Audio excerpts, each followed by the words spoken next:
राम जय राम जय जय राम।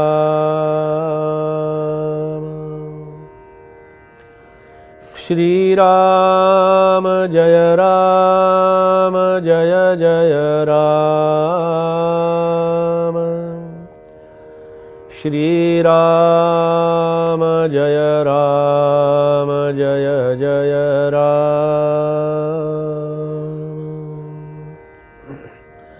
श्री राम समर्थ श्री राम। जे त्रैलोकी नाही दान, ते करीती संत सज्जन। तया संतांचे महिमान, काय म्हणून वर्णावे श्रीराम। श्रीमद ग्रंथराज दासबोधातील संत स्तवन आपलं सुरू आहे आणि या संत स्तवनामध्ये प्रेम ही अलौकिक अशा प्रकारची वस्तू, प्रेम हे अलौकिक अशा प्रकारचं नातं भगवंताशी कसं जोडावं, भगवंताला कसं अर्पण करावं, भगवंताच्या चरणाशी कसं ते अर्पण होईल, याचा सुंदर विचार आणि याचं सुंदर अशा प्रकारचं वर्णन या समासामध्ये आपल्याला पाहायला मिळतं। कारण संत हे भगवंताच्या आणि माझ्यामधला एक सुंदर अशा प्रकारचा आधारस्तंभ ज्याला म्हणता येईल, दीपस्तंभ ज्याला म्हणता येईल, तो दीपस्तंभ आहे। पण त्या दीपस्तंभासाठी आम्हाला त्या दीपस्तंभावरती धूळ बसेल असं काही करून चालणार नाही।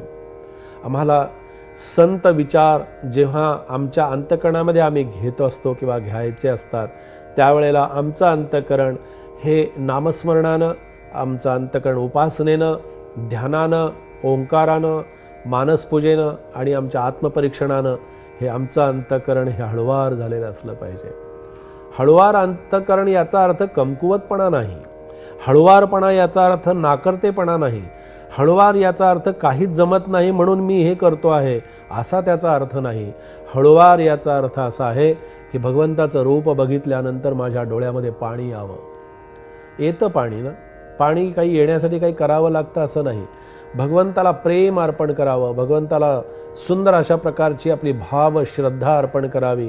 कारण द्रौपदीनं जे भगवान गोपाल कृष्णावरती प्रेम केलेलं आहे ना, अलौकिक प्रेम अशा प्रकारचं आहे। अशा प्रेमाच्या कितीतरी नाती आपल्याला सांगता येतील। समर्थांच्यावरती किती उदंड प्रेम शिष्यांनी करावं, समर्थांनी त्या शिष्यांच्यावरती किती उदंड प्रेम करावं। प्रेम काय असतं हे संतांच्याकडून शिकावं, आणि द्वेषभाव काय असतो आणि निष्ठुरता काय असते कमालीची ती माणसाकडून शिकावं। संत आम्हाला कृपाळू पण शिकवतात, संत आम्हाला दयाळू पण शिकवतात, पण माणूस हा निष्ठुर आहे, माणूस हा कृतज्ञ आहे। पण ही कृतज्ञता जी आहे ना, ही कृतज्ञता आम्हाला संत पदापर्यंत नेण्यासाठी फार अडचणीची ठरू शकते, खूप त्रासदायक ठरू शकते। म्हणून संतांना काय प्रार्थना करावी, संतांच्या जवळ काय मागावं, वास्तविक पाहता मागण्याची आवश्यकता नसतानाही मागण्याची वृत्ती अंतःकरणामध्ये निर्माण झाली तर आम्ही त्याच्याजवळ काय मागावं। ज्यांनी भगवंताला आत्तापर्यंत वश करून घेतला, ज्यांनी भगवंताला आपलंसं केलं, त्या भगवंताबद्दल किती प्रेम असावं अंतःकरणामध्ये।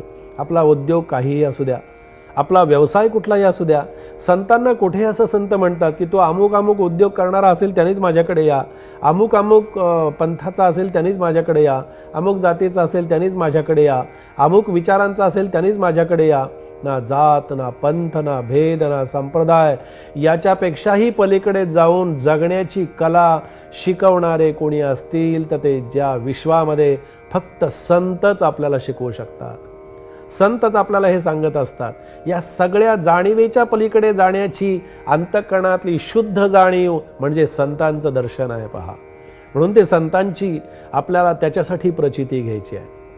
कुठलाही उद्योग व्यवसाय असू द्या, कसाही असू द्या, शेतकरी असू द्या, कोणताही उद्योग करणारा तो असू द्या, एक लोहार काम करणारा एक सद्भक्त होता, अतिशय प्रसन्न तो नेहमी असायचा.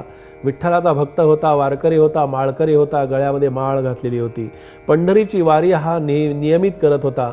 पण उद्योग काय होता, व्यवसाय काय होता, तर ते लोखंडाच्या वस्तू तयार करणं, लोखंडाला वेगळ्या प्रकारचे काहीतरी रूप देणं आणि त्याच्यातून त्या वस्तू निर्माण करणं, लोहार काम करायचा. भगवंताचा भक्त आहे पहा, वारकरी आहे, माळकरी आहे, पंढरीला जाणार आहे आणि असा भगवंतावरती निष्ठा ठेवणारा. पण संकट कुणाला चुकली आहेत का हो? त्रास कुणाला चुकला आहे का? तर कुणाला नाही. त्याच्याकडची संकट त्रास बघून एक जण त्याच्याकडे आला, नास्तिक माणूस, आणि तो त्या वारकऱ्याला असं म्हणाला, त्या लोखंडाचं काम करणाऱ्या लोहाराला असं म्हणाला, अरे तुझ्यावरती एवढी संकट, एवढी आघात होत आहेत, तरी तुझी भगवंतावरती निष्ठा कशी आहे रे? तुला भगवंतावरती प्रेम कसं राहतं तुझं? त्यांनी फार सुंदर उत्तर दिलं पहा. तो लोहाराने असं सांगितलं. तो म्हणाला, आम्ही काय करतो तुम्हाला माहिती आहे का? आम्ही एखाद्या लोखंडाच्या वस्तू घेतो म्हणाले, आणि ती वस्तू ती आम्ही त्या भात्यावरती टाकतो, त्या अग्नीमध्ये टाकतो, ती लाल तापवतो, आणि ती वस्तू म्हणाले हातोड्यानं आम्ही बघतो ती वस्तू चांगली टिकाऊ आहे का, यातून चांगली एखादी वस्तू निर्माण होऊ शकते का? जर लोखंड कच्चा असेल तर होत नाही. लोखंड पक्का असेल आणि त्याच्यातून चांगली वस्तू निर्माण होणारी असेल तर ते लोखंड आम्ही ठेवतो आणि त्याच्या वस्तू निर्माण करतो म्हणाले. चांगल्या लोखंडाच्या वस्तू आम्ही निर्माण करत असतो. पण असं काही लोखंड असेल की जे आम्ही हातोड्याचा घाव घातल्याबरोबर त्याचे 2 तुकडे पडतात, ते लोखंड आम्ही भंगारमध्ये टाकून देतो म्हणाले. त्याच्या ते लक्षात आलं नाही त्या नास्तिकाच्या. त्यांनी असं सांगितलं की म्हणाले, खरं आहे तुम्ही म्हणता ते. म्हणून तो लोहारांनी सांगितलं त्या नास्तिकाला.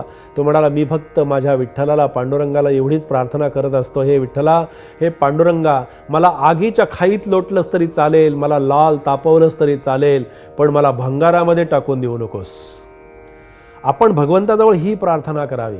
आपण संतांच्या माध्यमातून भगवंताजवळ हे मागणं मागावं की मला माझ्यावरती घाव बसले तरी चालतील, मला अग्नीमध्ये टाकून दिलं तरी चालेल, पण मला भंगारामध्ये टाकून देऊ नका. आणि भंगारामध्ये टाकल्यानंतर काय त्याचा उपयोग होतो? ते फेकून द्यावं लागतं, टाकून द्यावं लागतं, वर्षानुवर्ष ते पडून राहतं. तसा मी भगवंताच्या जवळ आहे. भगवंतानी मला माझ्यावरती किती आघात केलेत, मला आले तरी चालतील, किती संकट आली तरी चालतील, पण भगवंत आणि सद्गुरूंच्या कृपेनं मी भंगारामध्ये जाऊन पडू नये, याची प्रामाणिक साधकांनी काळजी घेणं अत्यंत गरजेचं असतं.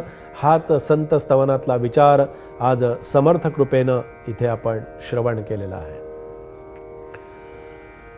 जय जय रघुवीर समर्थ.